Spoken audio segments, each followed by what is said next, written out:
I'm 61 years old, and I spent 32 of those years working as a high school history teacher in a mid-sized town in central Ohio. I know what you're thinking. History teacher, small town, probably the most predictable life imaginable. And you'd be right. I liked predictable. I built my whole life around it. My first wife, Carol, died 4 years ago. Pancreatic cancer, 6 weeks from diagnosis to gone. That's the thing nobody tells you about that particular disease. It doesn't give you time to adjust. One day she was complaining about a backache, and 3 days later we had a meeting with an oncologist who couldn't quite look us in the eye. 6 weeks after that, I was standing in our backyard in November, not knowing what to do with my hands. I won't drag you through all of that. The point is, I was alone in a house we'd shared for 27 years, and my daughter kept calling me every Sunday and asking if I was eating. I was. I just wasn't doing much else. I met Beverly at a grief support group at the Lutheran Church on Maple Street. I almost didn't go. My neighbor, a retired postal worker who'd lost his wife the year before, practically pushed me through the door. Beverly had lost her husband to a stroke 18 months earlier. She was 57, a former office manager for a pediatric practice, and she had this quiet steadiness about her that I found enormously comforting. We started having coffee after the meetings, then dinners. Then she met my daughter, who was cautious but kind about it. We got married 14 months after we first talked. Small ceremony, just family and close friends at the courthouse, followed by dinner at a restaurant downtown. My daughter gave a toast. Beverly's son flew in from Phoenix. It felt right. It felt like two people who understood loss deciding to choose something different. The morning everything changed was a Tuesday in early March. Beverly had a routine physical scheduled with her primary care doctor, Dr. Harmon, over at the Riverside Medical Group. I drove her because her car was in the shop. I dropped her off at 9, told her I'd be back in an hour, and went to get a haircut. I was back in the waiting room by 10:15, flipping through a Field and Stream from 6 months ago, not thinking about anything in particular. The receptionist had called me back because Beverly had asked for me. She said the doctor wanted to speak with both of us. That was the first signal, the small, quiet kind that you don't recognize until later. Dr. Sebavat, Harmon was a woman about my age, gray hair pulled back, reading glasses on a chain around her neck. She closed the exam room door, and she didn't sit down. Beverly was on the exam table still wearing the paper gown, and she wasn't looking at me. Dr. Sir, Harmon said that the blood work from Beverly's annual physical 6 months ago had flagged something she'd wanted to monitor before saying anything. She said Beverly's recent labs confirmed it. There were markers consistent with chronic, low-level heavy metal exposure. I didn't understand what that meant. I asked her to explain. She looked at me the way you look at someone when you're trying to decide how much they already know. Then she said she'd already placed a call to the county health department and that a patient advocate would be reaching out. She said it was standard protocol. I still didn't understand. I looked at Beverly and asked if she knew what was happening. Beverly said, very quietly, that she'd been hoping it was nothing. We drove home almost without speaking. I kept asking questions and she kept giving me short answers that didn't add up to anything.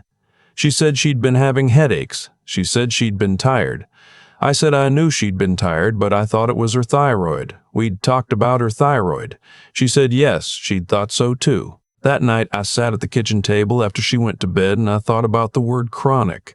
That word means over time. It means not an accident, not a one-time thing. It means something that has been happening steadily for a while. The call from the county health department came the next afternoon. A woman named Ms. Ellison from Environmental Health Services, very professional, very measured. She explained that when physicians report suspected heavy metal toxicity, they're required to investigate potential environmental sources, old pipes, paint, workplace exposure, certain supplements.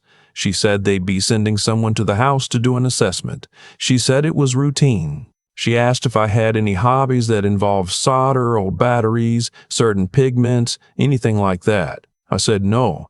She asked if my wife had any regular contact with anyone who did. I said I didn't think so. There was a pause, and in that pause I felt something shift in the room, even though I was alone in it. The environmental assessment team came on Friday. 2 people with equipment cases and clipboards. They tested the water, the paint, checked the age of our pipes, looked at a list of supplements Beverly had been taking. They were thorough and polite, and told us nothing directly. On Saturday morning, Beverly told me about her son. His name is Nathan. He's 34, and he lives in Phoenix, which I mentioned. But what I didn't mention is that he'd been visiting more frequently over the past year, every 6 or 8 weeks. I'd thought it was because he was reconnecting with his mother after losing his father. I'd thought it was healthy, actually. I'd even told my daughter that I found it touching, a grown son making that effort. Beverly sat across from me at the kitchen table, and she told me that Nathan had a gambling problem. Had had it for years. Her first husband, her late husband, had known about it and had quietly paid off Nathan's debts twice, significant debts, and had made Nathan sign an agreement about getting help. When her husband died, that agreement and the financial arrangement died with him. She said Nathan had come to her 6 months ago asking for money, $75,000. She said she'd told him she didn't have access to that kind of money easily, that everything was structured in the estate in ways that made large withdrawals complicated and slow. She said he'd been angry. She said the visits after that had been tense, and she'd been trying to manage him, calm him down, buy time. I asked her what any of this had to do with her blood work. She looked at her hands. She said that after the 3rd visit, the one in January, she'd started feeling worse. And she said that Nathan had always helped himself to whatever was in the kitchen when he visited: food, drinks, the electrolyte powder she kept on the counter for her blood pressure. She said she thought it was nothing. She said she hadn't let herself think what she was now thinking. I want to be honest about what happened inside me in that moment, because I've spent a lot of time with it since. There was a sequence. First, there was confusion because the thing she was describing was so far outside anything I'd ever considered possible in ordinary life. Then there was something cold and very still that settled in. Then there was anger, though not at Beverly. Then, underneath all of it, something that felt like grief again. That old familiar hollow. I asked her why she hadn't told me about the debt, about Nathan's visits, about any of it.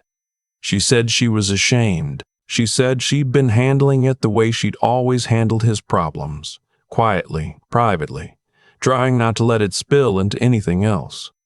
She said she'd spent 20 years protecting her first husband from the full weight of Nathan's choices, and the habit had just continued. She said she looked at me and she saw someone who had lost enough, and she didn't want to bring this through our door. That was the part that broke me a little. The health department investigation, combined with what Beverly disclosed to them, led to law enforcement involvement within 10 days. They tested the electrolyte powder. They found it had been tampered with. The substance was a compound containing thallium, something that occurs in certain industrial contexts that Nathan had apparently had access to through work. The exposure level was enough to cause the symptoms Beverly had been experiencing. The timeline matched his visits. I won't describe the legal process in detail because it's still partly ongoing, and because honestly sitting with those details for too long is something I've learned not to do for my own sake. What I'll say is that Nathan was arrested in Phoenix. Beverly had to give a statement. She had to say out loud to law enforcement that she believed her son had been poisoning her for access to an inheritance that he thought was coming to him. The day after she gave that statement, I found her sitting in the kitchen at 2 a.m. with the lights off. I sat down next to her and I didn't say anything. There wasn't anything to say. She's the one who eventually spoke. She said she kept trying to find the version where she'd made a mistake somewhere and he was innocent and there was a different explanation.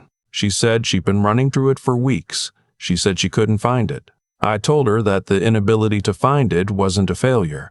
My daughter drove up from Columbus the following weekend. She sat with Beverly in the living room for 3 hours while I made myself busy in the garage. When I came in, Beverly was asleep on the couch, and my daughter pulled me into the kitchen and said, in the quiet, firm voice she'd inherited from her mother, that Beverly wasn't responsible for what her son had done. I knew that. I did know that. But there were things I had to work through that weren't about blame. There were things about what I hadn't been told, about the space between us that I hadn't known was there, about how two people could be living in the same house, sleeping in the same bed, and one of them could be carrying something that heavy completely alone. Beverly and I have talked about it many times since. She's in therapy now, a good therapist, someone she found through her primary care doctor. I went with her twice in the beginning and then started seeing someone on my own, which I'd resisted for years and now consider one of the smarter decisions I've made. What I kept returning to in those sessions was the question of what it means to trust someone. I thought trust was a thing you built by being together long enough, by shared meals and routines and knowing how the other person takes their coffee. Carol and I had built it that way over decades, and when she died, I think I assumed that trust like that was something that transferred, that if you chose right the second time, you got the same foundation. But Beverly and I were new. We were two people who'd each had a whole life that the other one hadn't been part of. She had history with Nathan that predated me by 30 years. I couldn't have known what she was carrying, and she'd learned over decades that certain things were hers alone to manage. That habit didn't have a switch. The county health assessor closed their report in May. The criminal case has proceeded through the courts, and I won't say more than that. Beverly's health has improved significantly with treatment. She still has some fatigue, but her numbers have been coming back toward normal. We're still in the same house. We talked about selling it, starting somewhere new, but Beverly said she didn't want to be pushed out of a home she loved because of someone else's choices. So we stayed. We repainted the kitchen, which sounds small but felt necessary. We got a dog, a beagle named Huck, who has no interest in either of our complicated feelings and is enormously helpful because of it. Nathan is going through legal proceedings that I'll leave for a different day. Beverly communicates with them only through an attorney at this point, and I support whatever she decides to do with that relationship as it continues to develop, because it's hers to navigate, not mine. My daughter calls me more often now, not in the worried, checking-in way from after Carol died, but in a different way. She'll call just to tell me something funny that happened at work. I think she calls because she knows I'm okay, and I think she calls because she wants to make sure I know it too. I'm 61 years old, and I've buried one wife and nearly lost another one in a way I have no category for. I spent my career teaching young people that history is not a record of inevitable events, that at every turning point there were moments where things could have gone differently. I believe that. I've always believed it. The electrolyte powder was on the counter for 4 months. Beverly drank from it every morning. If the blood work had been scheduled 6 months later, if Dr. Tomau's Harmon had not been the kind of physician who flags an outlier and watches it, if Beverly had been someone with no regular doctor at all, which many people aren't, we wouldn't be sitting in this kitchen with a beagle on the floor between us. I don't dwell on that particular sequence anymore, but I don't pretend it isn't true. What I know now is that trust isn't a foundation you pour once. It's more like maintenance on an old house. You have to keep going back. You have to be willing to look at the places where the water's been getting in, even when you'd rather just close that door and leave it. We're doing that, Beverly and I. Slowly, room by room, the way you actually save a house rather than just the way you imagine you can. Huck just climbed onto my foot. He does that when he thinks I've been sitting still too long. He's probably right.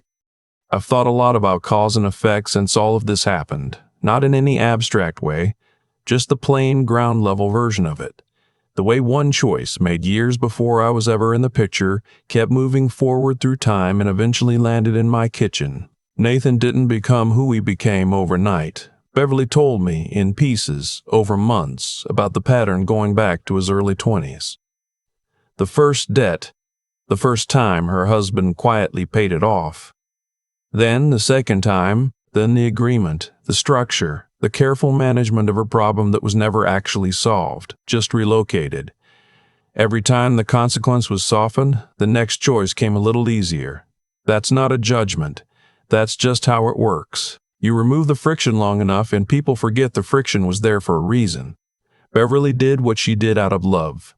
I believe that completely. I also believe that love without honesty eventually runs out of room. She carried Nathan's problems alone for so long that carrying things alone just became her way of moving through the world. She brought that into our marriage without meaning to. The weight she was holding when she met me wasn't just grief. It was a habit of silence that had been years in the making. I had to sit with my own part in it too. I'd seen the signs that something was off. She'd been tired in a way that seemed like more than thyroid. She'd gotten quiet after Nathan's visits in a way I'd noticed but not pressed. I told myself I was respecting her space. Maybe I was. Maybe I was also just not wanting to find something I'd have to deal with. Either way, I wasn't fully paying attention, and paying attention is something I could have done. What I keep coming back to is this: the truth didn't destroy us. The concealment nearly did. Dr. Harmon catching that blood work anomaly, Beverly finally saying out loud what she'd been afraid to say. Those were the things that gave us a chance. Honesty, even brutal and late and painful, creates the conditions for something to actually change. Silence just lets the problem keep moving forward until it finds a wall. I'm 61 years old, and I've spent my life trying to teach young people that what they do matters, that their choices build something over time, whether they're watching or not. I believed it when I said it in a classroom. I believe it more now. Nathan made choices. Beverly made choices. I made choices. All of it accumulated into one Tuesday morning when a doctor closed an exam room door, and the thing that had been moving quietly through our lives finally stopped. We're still here.